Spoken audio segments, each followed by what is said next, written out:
Del Santo Evangelio según San Mateo. En aquel tiempo, Jesús vio a un hombre llamado Mateo, sentado a su mesa de recaudador de impuestos, y le dijo: «Sígueme». Él se levantó y lo siguió. Después, cuando estaba a la mesa en casa de Mateo, muchos publicanos y pecadores se sentaron también a comer con Jesús y sus discípulos. Viendo esto, los fariseos preguntaron a los discípulos: ¿por qué su maestro come con publicanos y pecadores? Jesús los oyó y les dijo: no son los sanos los que necesitan de médico, sino los enfermos. Vayan pues y aprendan lo que significa: yo quiero misericordia y no sacrificios. Yo no he venido a llamar a los justos, sino a los pecadores. Palabra del Señor.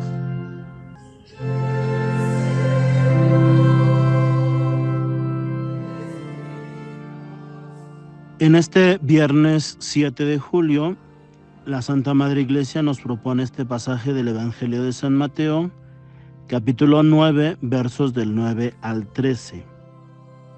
Lo primero que indica el pasaje es que Jesús ve a un hombre llamado Mateo sentado a su mesa de recaudador de impuestos y le dijo: sígueme. Él se levantó y lo siguió.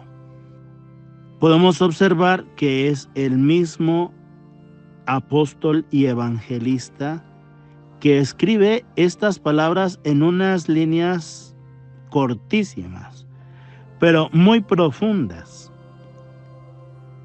Mateo se siente visto por el Señor. El Señor lo ha mirado y lo ha mirado de una manera totalmente diferente. Ese me vio es una experiencia fundamental. A este hombre llamado Mateo, en los otros evangelios se habla de una manera distinta.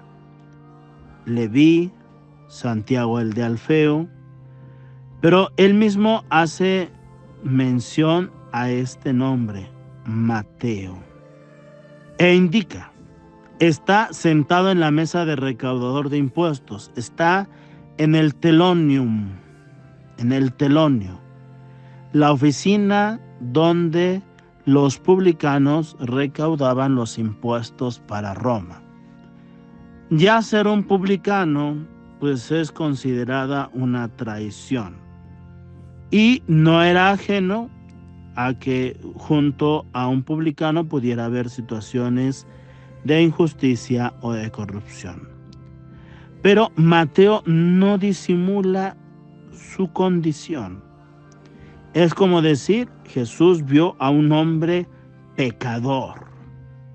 Lo vio en su situación no solo laboral, sino en su situación de pecado. Pero nuestro Señor, vean, es solo una palabra: sígueme. ¿Qué fuerza habrá tenido esa mirada y esa palabra? Que él mismo narra en los otros evangelios de la misma forma, diciendo: se levantó y lo siguió.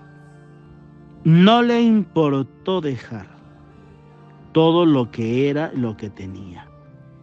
Él, fundamentalmente, es capaz de renunciar a todo para ir detrás del Maestro. Hasta ahí es la primera parte de este pasaje del Evangelio. A continuación narra otro momento. Estaba a la mesa en casa de Mateo. Jesús está a la mesa. No dice él que lo ha invitado o que le ha preparado un banquete. El Evangelio de San Lucas sí dice que es San Mateo el que invita a Jesús, el que le ha preparado una cena. Pero Jesús está en la mesa, en su casa. Muchos publicanos y pecadores se sientan a comer con Jesús y sus discípulos. Aquí el detalle no es solo que estén presentes, se sientan a la mesa.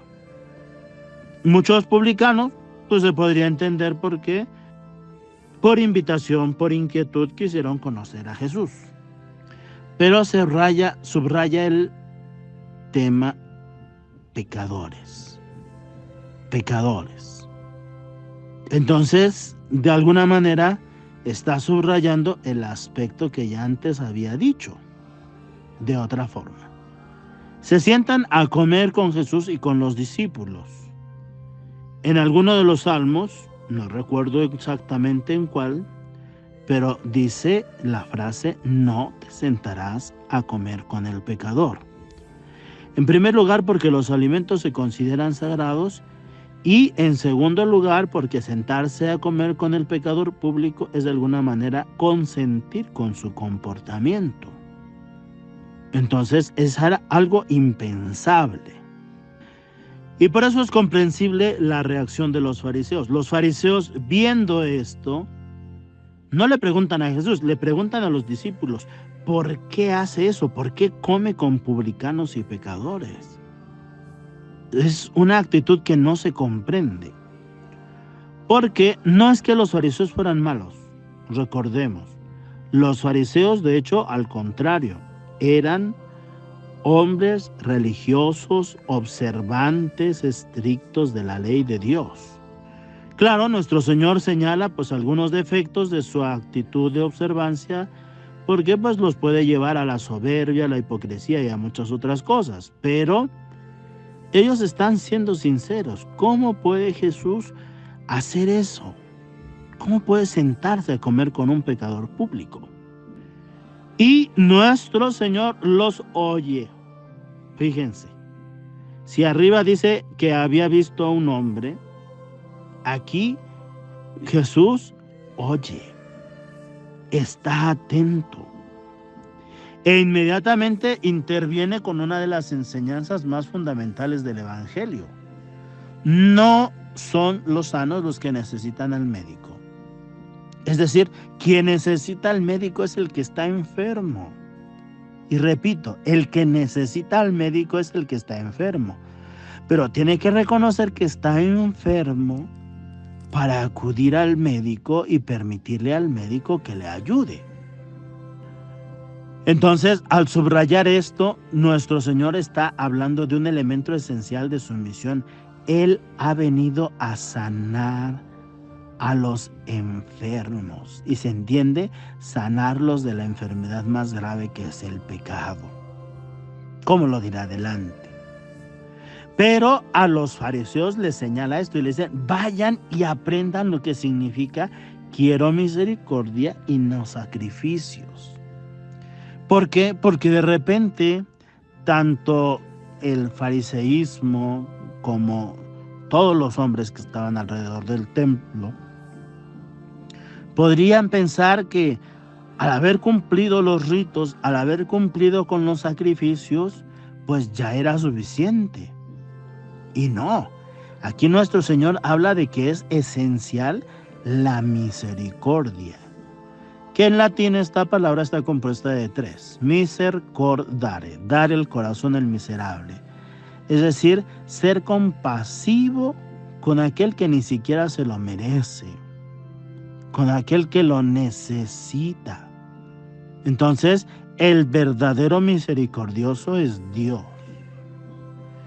No se trata de despreciar el sacrificio, pero el sacrificio sin la misericordia no tiene un sentido. Y por eso termina diciendo, no he venido a llamar a los justos, he venido a llamar a los pecadores. Y reitero, he venido a llamar a los pecadores. Como podría decir, he venido a curar a los enfermos. Y entonces vean ustedes, llamar al pecador justamente es propiciar el encuentro con el pecador. Es de ese encuentro nacerá todo un proceso de conversión. Pero si yo simple y sencillamente digo, yo no me junto con esa persona porque es mala, porque es pecadora, entonces yo le estoy negando la posibilidad de la conversión. Y por eso la misericordia no es que esté de acuerdo con el pecado, pero no puedo rechazar al pecador. Entonces, verdaderamente este pasaje del Evangelio es una enseñanza clarísima de la misericordia de Dios, del amor de Dios.